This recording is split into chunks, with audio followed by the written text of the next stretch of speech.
Video බලන කෙනෙක්ට ප්‍රශ්නයක් එන්න පුළුවන් අපිට ගෝල්ඩ් වලත් ඉන්වෙස්ට් කරන්න පුළුවන්. ඒකත් ඇසෙට් එකක් නේ කියලා. ඔව් ගෝල්ඩ් කියන එකත් ඇසෙට් එකක් තමයි. නමුත් ගෝල්ඩ් කියන දේ ඇසෙට් එකක් විදිහට වැඩි වෙන්නේ උද්දමනය අනුව.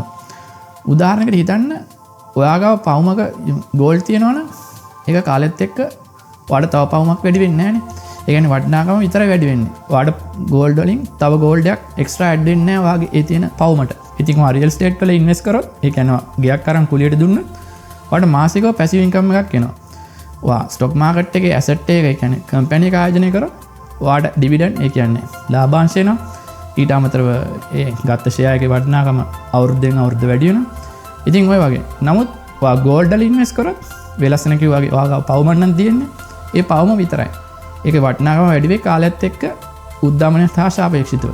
ඉතින් ඒක තමයි උත්තරේ ගෝල්ඩ් වල ඉන්වෙස්ට් කරනවා නම් ගෝල්ඩ් වල ඉන්වෙස්ට් කරනවා කියන්නේ ඒක ඇසෙට් එකක් කියලා අපිට ලොකුවට හඳුන්වන්න බෑ. මොකද අපි ගෝල්ඩ් වල ඉන්වෙස්ට් කරා කියලා අපිට පැසිව් ඉන්කම් එකක් එන්නේ නැහැ.